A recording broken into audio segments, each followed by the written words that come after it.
How do you coordinate bishops and other pieces in chess? Imagine trying to paint a picture with a brush that only moves diagonally. That's what a bishop does on the chessboard.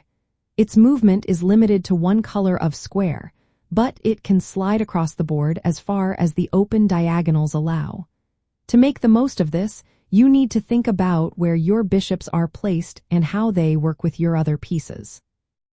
First, focus on getting your bishops onto open diagonals early in the game. When pawns are moved out of the way, bishops can control long lines across the board. If a bishop is stuck behind a pawn on the same color square, it's called a bad bishop because it can't do much. An active bishop on an open diagonal is a good bishop and can threaten your opponent's pieces or control key squares. Next, think about how your bishops can work with your knights and pawns. Knights can jump over pieces and control squares of both colors, which complements the bishop's long-range control. Position your knights so they cover squares your bishops might miss. Your pawns should be placed to support your bishops without blocking their diagonals.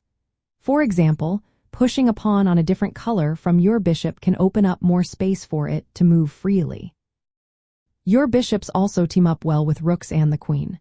When they line up on the same diagonal or open file, they can create powerful attacks. For example, a bishop pinning an enemy piece against the king or queen can be a game changer.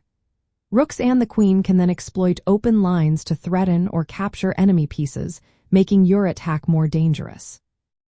Be careful not to overcrowd your pieces.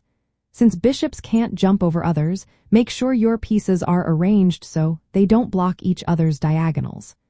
Planning your piece placement carefully allows your bishops to reach their full potential and support your overall strategy. Finally, look at your pawn structure. Bishops thrive when pawns are on opposite colors, giving them room to operate. If your pawns are on the same color as your bishop, it can limit its scope. Adjusting your pawn formation to keep your bishops active is a smart move. Moving pawns to open lines or creating pawn breaks can free your bishops to influence more of the board. In short, good coordination involves developing your bishops early onto open diagonals, supporting them with your knights and pawns, and combining their power with rooks and the queen for attacks. Keeping their lines clear and your pawn structure flexible makes your bishops more effective. When all these pieces work together smoothly, your bishops become powerful tools to control the board and set up winning tactics.